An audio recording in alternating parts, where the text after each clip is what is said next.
আল্লাহ রাসূল সাল্লাল্লাহু আলাইহি ওয়াসাল্লাম বলছেন, আতাহু মালাকানে আসওয়াদানে আজরাকান, দুইটা ফেরেশতা সঙ্গে সঙ্গে তোমার কাছে চলে আসে। মানুষ যখন মাটি দিয়ে ইদা কবরাল মাইয়াত, যখন মানুষেরা মাটি দিয়ে যখন 40 কদম দূরে চলে যায়, সঙ্গে সঙ্গে তোমার কাছে দুইটা ফেরেশতা আছে।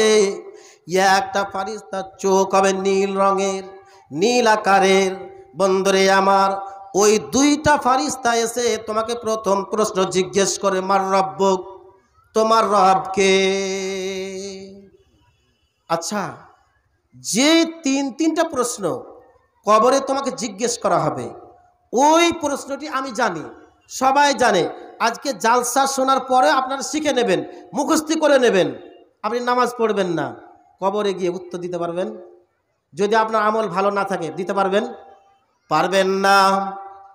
তাই আল্লাহ পাকের রাসূল বলছেন, তোমাকে যখন প্রশ্ন করা হবে, তখন তুমি যদি নামাজি হও, তুমি যদি দিনদার হও, সঙ্গে সঙ্গে তুমি উত্তর দিয়ে দিবে, আমার রব হচ্ছেন আল্লাহ।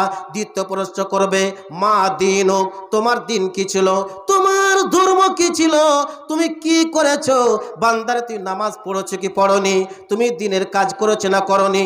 যখন তোমাকে এরকম করে জিজ্ঞেস করবে, সঙ্গে সঙ্গে তুমি বলবে আমার দিন ছিল ইসলাম। দুইটা প্রশ্ন খালাস হয়ে গেল। 3 নম্বরে প্রশ্ন করবে, কেউ তো বলছে নবীর আকারে দেখা হবে, মা কুনতা তাকুলু ফি হাদার রাজুল, কেউ তো বলছে নবীকে স্বয়ং এনে দেখা হবে, কেউ তো নবীকে বল তাসবির আকারে দেখা হবে। যাই হোক না কেন, আপনি যদি প্রকৃত মুমিন মুসলমান হন, যখনই আপনার সামনে পেশ করা হবে, সঙ্গে সঙ্গে তো উত্তর দিয়ে দিবে, এটা হচ্ছে আমাদের শেষ নবী, বিশ্ব নবী মুহাম্মদ রাসূলুল্লাহ, বলুন সাল্লাল্লাহু আলাইহি ওয়াসাল্লাম। তিনটে যখন তোমার প্রশ্ন হয়ে যাবে, তখন তোমাকে 4 নম্বর প্রশ্ন করবে, তুমি কোথা থেকে শিখেছো, what is the source of your knowledge, তুমি কোথায় শিখেছো, কোথায় তুমি পেয়েছো। তখন তুমি বলবে বড় বড় আলেমদের কাছ থেকে শিখেছি, মাওলানার কাছ থেকে শিখেছি, যে এইগুলো কথা আমরা দিনের কথা শিখতে গিয়ে, কোরআন হাদিস পড়তে গিয়ে আমরা শিখেছি। এই তিনটা যখন তোমার প্রশ্ন হয়ে যাবে, উত্তর হয়ে যাবে, তখন তোমাকে সঙ্গে সঙ্গে সুম্মা ইফসাহু লাহু 70 যিরাআন, সঙ্গে সঙ্গে তোমার কবরটাকে 70 হাত পর্যন্ত প্রশস্ত করে দেওয়া হবে।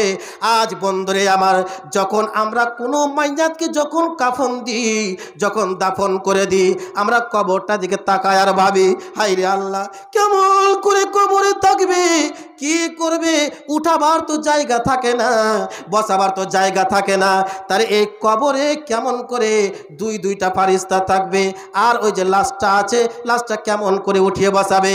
কিন্তু আল্লাহ তাআলার কারিশমা, কত বড় শক্তি বন্ধুরে আমার, যখন ওই তোমার প্রশ্ন হয়ে যাবে, যতদূর পর্যন্ত তোমার চোখের দৃশ্য যাবে, ততদূর পর্যন্ত তোমার কবরটাকে প্রস্তুত করে দেওয়া হবে। শুধু তাই নয়, আর সঙ্গে সঙ্গে তোমাকে জান্নাতের লেবাস পরিয়ে দেওয়া হবে, আর একটি জান্নাতের দরজা খুলে দেওয়া হবে। এইগুলো হচ্ছে নেক আমলের পরিচয় হবে কবরে।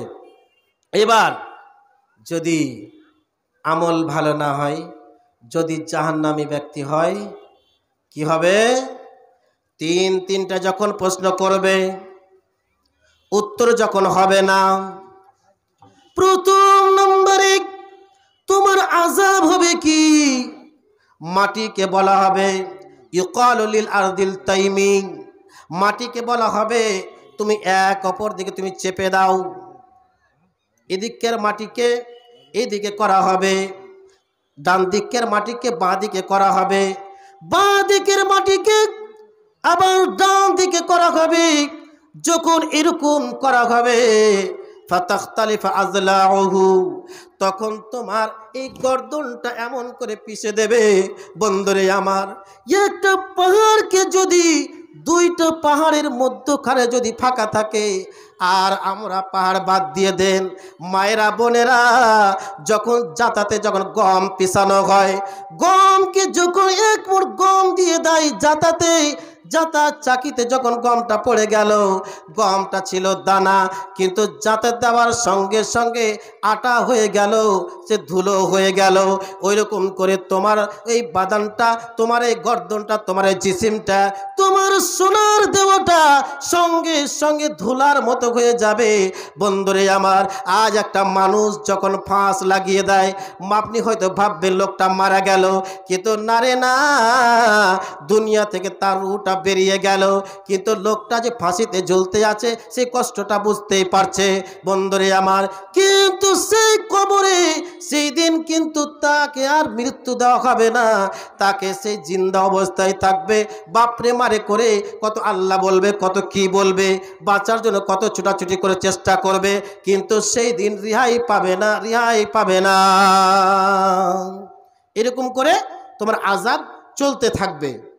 এইবার সময় খুব অল্প, আমার আয়াতের তাফসীর শেষ। এবার আপনাদেরকে যে আমলের কথা বলেছিলাম সেদিকে একটু আগিয়ে নিয়ে যাব। তার আগে আরেকটা আয়াত পড়েছিলাম, আয়াতটা হচ্ছে ওয়ামাই ইয়াত্তাকিল্লাহা ইয়াজআল লাহু মাখরাজা। আল্লাহ বলছেন, কেউ যদি, কোনো একটা মানুষ, আমার বান্দা, ধরেন কোনো একটা মেয়ে আপনাকে ব্যভিচার করার জন্য, জেনা করার জন্য ডাকছে, আপনি আল্লাহকে স্মরণ করে নিলেন না, আজ আমি জালসাতে গিয়ে, সরিষার খেতে গিয়ে, শীতের সময়তে কেউ দেখতে পাবে না, কিন্তু যদি আপনার ভিতরে ঈমান থাকে, আপনার বোন, আপনার চাচাতো বোন, মালোপাড়া গ্রামের কোনো একটা মেয়ে আপনাকে জেনার জন্য পায়গাম দিয়েছে, আপনি যদি জেনাটা করে নেন, গুনায় লিপ্ত হয়ে গেলেন। বন্ধুরে আমার, কিন্তু আপনি যদি আল্লাহকে ভয় করে আপনি যদি বলেন না না, আমি জেনা করতে যাব না, আমি ব্যভিচার করতে যাব না, আল্লাহ বলছেন তোমার ভিতরে যদি এরকম করে ভয় ঢুকে যায়, তবে তুমি যখন কোনো বিপদে পড়বে, ওয়ামাই ইয়াত্তাকিল্লাহা ইয়াজআল লাহু মাখরাজা, তুমি যদি আমাকে দেখে ভয় করেছো, আমি তাহলে তোমাকে বিপদ থেকে, বিপদের রাস্তা থেকে বার করে দেব। কি করে বের করে নিয়ে আসতে হয় সেটা আমার দায়িত্ব, আমি তোমাকে ওই জায়গা থেকে, বিপদ থেকে দূর করে দেব। তাহলে আল্লাহকে ভয় করতে গেলে তোমাকে বিপদ থেকে বাঁচিয়ে নেবেন, আপনাকে বিপদে ফেলবেন না। এইবার ছোট্ট ছোট্ট আমলের কথা আপনাকে বলছি। আমলটা কি? একদিন বেটি ফাতেমা নিজের বাবার বাড়ি চলে এসেছেন। আসার পরে আল্লাহ পাকের রাসূল সাল্লাল্লাহু আলাইহি ওয়াসাল্লাম বাড়িতে নেই, মা আয়েশা রাদিয়াল্লাহু তাআলা আনহা আছেন। আম্মা জানকে বলছেন, আম্মা জান, এই যে দেখেন আমার জাতা পিছে পিছে আমার হাতে ফোঁসা পড়ে গিয়েছে, ক্ষত বিক্ষত হয়ে গিয়েছে, আর তোমার জামাই কুয়ো থেকে পানি তুলে তুলে আর তোমার জামাইয়ের রশি টেনে টেনে হাতে ফোঁসা পড়ে গিয়েছে। এইগুলো হয়েছে, তার জন্য তোমাদের কাছে একটা চাকরানি নিতে এসেছি, গোলাম নিতে এসেছি। আল্লাহ পাকের রাসূল সাল্লাল্লাহু আলাইহি ওয়াসাল্লাম বাড়িতে নেই। মা আয়েশা বললেন, বেটি রে, তোমার বাবা তো নেই, তো তুমি বাড়ি যাও, তোমার আব্বা যখন আসবে তখন বলে দেব, তখন যেটা হয় সেটা করবে। এইবার আল্লাহ পাকের রাসূল সাল্লাল্লাহু আলাইহি ওয়াসাল্লাম বাড়িতে আসলেন। আসার পরে সমস্ত ঘটনা খুলে বললেন। আর যেমন খুলে বলা, বেটি ফাতেমাকে এতটাই ভালোবাসতেন, হাদিসের শব্দ এসেছে মারহাবান ইয়া বুনাইয়াতি, বেটি ফাতেমাকে এতটাই আল্লাহ পাকের রাসূল ভালোবাসতেন, যদি শুনতে পেতেন আমার বেটি ফাতেমা আমার বাড়িতে আসছেন, বাড়ি থেকে বেরিয়ে গিয়ে গলির দিকে চলে যেতেন, আর গলির দিকে চলে গিয়ে বেটির হাতটাকে ধরে চুমো খেতেন। ওরে আমার নয়নের মণি, ওরে আমার কলেজার টুকরা, তুমি এসেছো, হাতটাকে ধরে চুমো খেতেন। তাহলে বন্ধুরে আমার, যেই ভালোবাসা বেটি নিজের বাড়িতে এসেছে, কিসের জন্য এসেছে? আর দেখি তো এই কথা বলে আল্লাহ পাকের রাসূল সাল্লাল্লাহু আলাইহি ওয়াসাল্লাম সেই বেটির বাড়ি চলে গেলেন। ভালোবাসা বেটি এসেছিল, আর কি কথা শুনে থাকতে পারে? চলে গেলেন, এক পা দুই পা করে করে চলে গেলেন বেটির বাড়ি, হযরতে আলীর বাড়ি। এইবার গিয়ে দেখছে তো বেটি আর জামাই একই চাদরের তলায় শুয়ে আছে। আর বাবাকে দেখে আলী রাদিয়াল্লাহু তাআলা আনহু আর ফাতেমা রাদিয়াল্লাহু তাআলা আনহা উঠতে যাচ্ছিলেন। আচ্ছা, কোনো একটা শ্বশুর যদি জামাইয়ের বাড়ি যায় আর স্বামী স্ত্রীকে যদি দেখে নাই, তাহলে শরম পাবে কি পাবে না? পাবে। শরমে পড়বে না বলে উঠতে যাচ্ছিল। এইবার উঠা দেখে আল্লাহ পাকের রাসূল সাল্লাল্লাহু আলাইহি ওয়াসাল্লাম কি বললেন? আলা মাকানিকুমা, মানেটা কি? আলা মাকানিকুমা, তোমরা যেমন ভাবে শুয়েছিলে তোমরা তেমন ভাবে শুয়ে থাকো। বন্ধুরে আমার, আপনি বলবেন মাওলানা কেন এরকম করলেন? আচ্ছা বলো তো দেখি, আপনার মেয়ের বিবাহ দিয়েছেন, আপনার জামাই আপনার উপরে দাবি করেছে অ্যাপাচি গাড়ি নেব, পালসার গাড়ি নেব, কত কি নেব, 1 লাখ টাকা দামের ছাপ্পের খাট নেব। আপনি হচ্ছে দিন মজুর মানুষ, আপনি বন্ধুরে বলো তো কেমন করে সে জামাইকে আপনি দেবেন?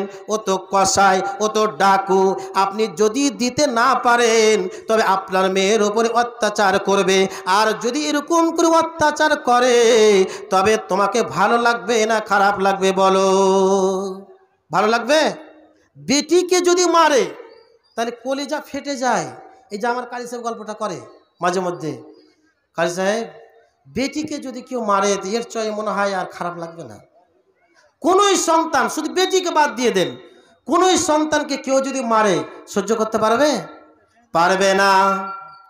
তাই বন্ধুরে আমার, সেই ভালোবাসা বেটি এবং জামাইকে দেখে আল্লাহ পাকের রাসূল সাল্লাল্লাহু আলাইহি ওয়াসাল্লাম বললেন, না রে না, তোমরা কে উঠতে হবে না, তোর ওখানেই বসে থাকো। আল্লাহ পাকের রাসূল সাল্লাল্লাহু আলাইহি ওয়াসাল্লাম এমন ভাবে তাদের দুইজনের মধ্যখানে গিয়ে বসলেন। আলী রাদিয়াল্লাহু তাআলা আনহু বলছেন এমন ভাবে বসলেন যেন আল্লাহ পাকের রাসূল সাল্লাল্লাহু আলাইহি ওয়াসাল্লাম পাটা আমার পেটে যে লাগছে আমি যেন ঠান্ডা ঠান্ডা একটু অনুভব করছি। ঠান্ডা ঠান্ডা একটু কেমন কেমন আবহাওয়া লাগছে। এইবার কথা বলতে লাগলেন, বেটি ফাতেমা তুমি আমার বাড়ি গিয়েছিলে? বলছে, হ্যাঁ আব্বা গিয়েছিলাম। কেন বেটি? এই যে দেখেন আমার জাতা পিছে পিছে আমার হাতটা ফোসা পড়ে গিয়েছে, ক্ষত বিক্ষত হয়ে গেছে, তার জন্য গেছিলাম। এইবার আল্লাহ পাকের রাসূল সাল্লাল্লাহু আলাইহি ওয়াসাল্লাম বলছেন, ভালো করে শুনুন, খেয়াল করে, এখানটাই হচ্ছে আসল কথা। বেটিকে বলছে, আচ্ছা বেটি, এর চাইতে যদি তোমাকে ভালো কিছু দিই তাহলে তুমি নেবে? আচ্ছা বলেন তো, কোন একটা ফকির ও এক একটা বাড়িতে ওর খুব যদি উদ্দেশ্য থাকে 10 টাকা পাবে, বেশি যদি মনে করে থাকে, এই বাড়িটাতে গেলাম খুব রং চং করে চকচক করে টাইলস বসা আছে, খুব যদি দেয় তো কত দিবে? 10 টাকা দিবে। কিন্তু দিল খোলা মানুষ যদি থাকে 100 টাকা যদি দিয়ে দেয়, ফকিরটা খুশি হবে না বেজার হবে? খুশি হবে।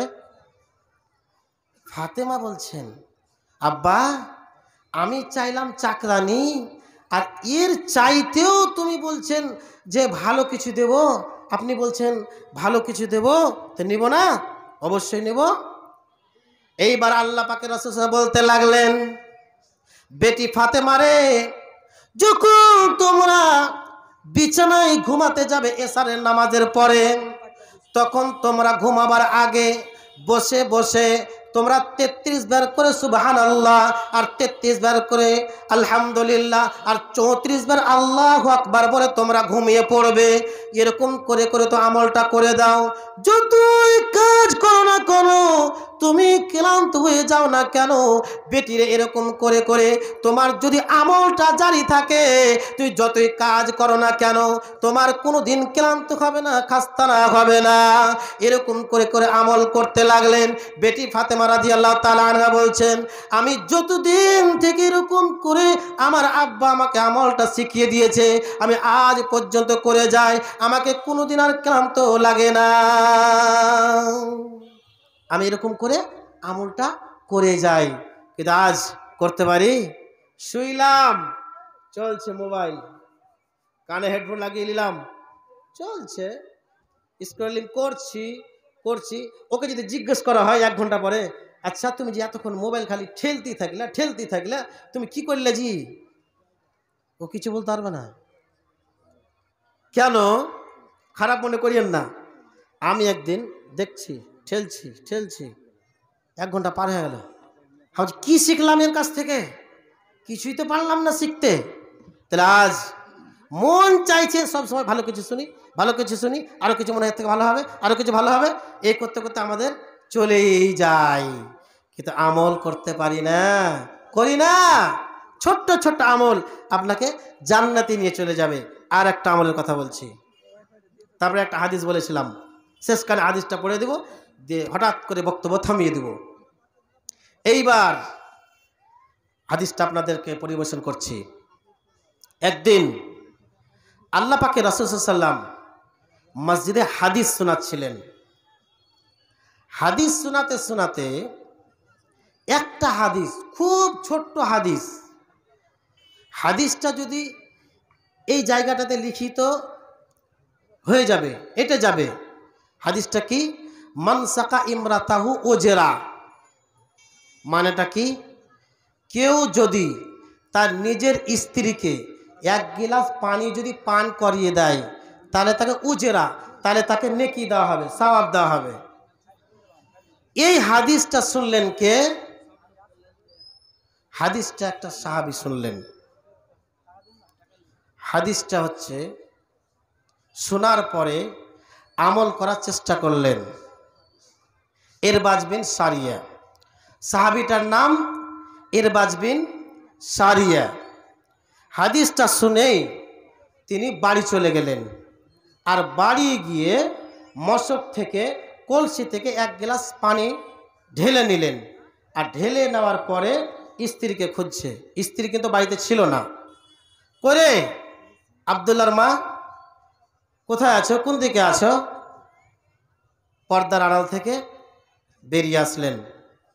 আসার পরে গিলাসটা হাতে ধরিয়ে দিচ্ছেন। এইবার স্ত্রী হাতে নিয়ে 1 ঢোক দিয়েছে। দেওয়ার পরে ও পানি। স্ত্রী ভেবেছিল কি, আমার স্বামী বাজারে গিয়েছে আর কিছু জুস টুস খেয়েছে, তারি খেয়ে এসেছে, খেজুরের রস টস খেয়েছে, হয়তো আমার জন্য নিয়ে এসেছে। কিন্তু না, পানি বলেছে যখন, তখন হচ্ছে, আমি কি তোমাকে বলেছি যে কোনো জুস টুস আছে?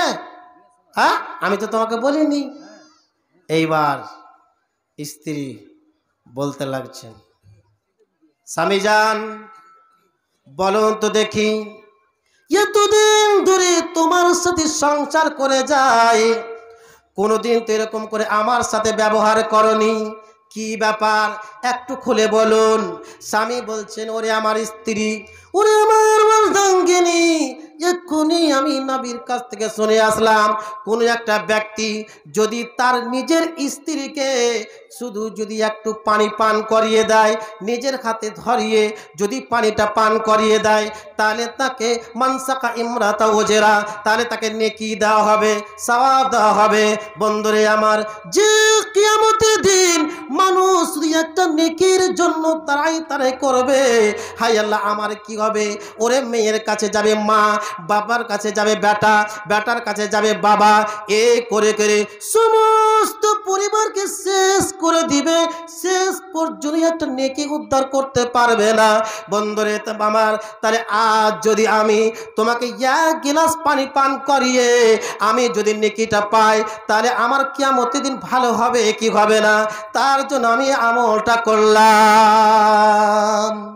মাইকটা কিন্তু এতক্ষণে জমে উঠেছে, আর আমার টাইমটা কিন্তু শেষ হয়ে গেছে। মাইকম্যানটা যে আমার উপরে কত দুশ্মনী ছিল জি, এখন ওয়াজ করতে খুব ভালো লাগছে। আর প্রথম যখন শুরু করেছিলাম মনে হচ্ছে আমার দম খিচে নিবে, এখন খুব মজা লাগছে, এখন মধ্যে সারা রাত চালিয়ে যাব ভাই আমার। তাহলে সময় কিন্তু আমার শেষ, মাত্র 4 মিনিট শেষ করে দেবো, শেষ হয়ে যাবে। এবার তাহলে আমল শিখতে পারলেন কয়টা? 2টা আমল, কিন্তু ছোট্ট ছোট্ট আমল, কিন্তু এই আমলটা যদি করেন স্ত্রী বলবে আহারে, আল্লাহ পাকের রাসূলের হাদিসটা শুনে আমার স্বামী এই আমলটা যদি আমাকে জারি রাখে, তাহলে আমরা স্বামী স্ত্রীর মধ্যে খুব ভালোবাসা জন্মে যাবে, কোনো দিন আমার সংসারে আর ঝগড়া হবে না। স্ত্রীরা, মেয়ে জাতটা এমন একটা জাত, ওরা চায় আমার প্রশংসা করুক, আমাকে ভালোবাসুক, আমাকে আদর করুক। এরই জন্য আল্লাহ রাব্বুল আমিন সৃষ্টি করেছেন, আপনার জন্যই, কারো জন্য নয়। আচ্ছা, ওর কি স্বার্থ আছে জি ভাই একটা মেয়ের? যে আপনার বাড়িতে সারা জীবন কত সকাল হচ্ছে, উঠছে, গোবর তোলা, কি করা, আর সব থেকে যেটা বড় কষ্ট সেটা হচ্ছে কি বাচ্চাকে জন্ম দেওয়া। একবার বাচ্চা দেওয়া মানে কি সে আবার নতুন জীবনকে ফিরিয়ে পেল, এটা কষ্ট শুধু আপনার জন্য। কিন্তু কতগুলো বোকা মানুষ আছে জানেন, সব সময় স্ত্রীর বিড় বিড় বিড় বিড় বিড় বিড় করতেই থাকে। না, স্ত্রীর ভালোবাসা নেন, স্ত্রীর দোয়া নেন। এই জন্য আল্লাহ পাকের রাসূল সাল্লাল্লাহু আলাইহি ওয়াসাল্লাম বলেছেন, তোমরা এমন মেয়েকে বিবাহ করো যেই মেয়েটা তোমার জন্য দোয়া করতে গেলে কবুল হবে। এই প্রসঙ্গে যদি আলোচনা করতে যাই বিষয় অনেক দূর চলে যাবে, সময় নেই। যাই হোক, আপনাদের সামনে যতটুকু বললাম ভুল ত্রুটি ক্ষমা করবেন। আর আমাকে অনেকেই চিনেন, আমি হচ্ছে আপনাদেরই মালপাড়া মাদ্রাসার শিক্ষক। তো যাই হোক, আপনাদের সামনে যতটুকু হাদিস কোরআন পেশ করলাম বলার মাধ্যমে এবং ভাষার মাধ্যমে ভুল ত্রুটি হলে ক্ষমা করবেন। আর কারো যদি কোরআন হাদিসের কিছু জিজ্ঞাসা থাকে, বলতে গিয়ে যদি ভুল হয়ে থাকে আমাকে ধরিয়ে নেবেন, আমি সেই ভুলকে শুদ্ধ করার জন্য বাধ্য। আলহামদুলিল্লাহ, এই বলে আজকের বক্তব্য এখান থেকেই ইতি টেনে দিলাম। আসসালামু আলাইকুম ওয়া রাহমাতুল্লাহি ওয়া বারাকাতুহু।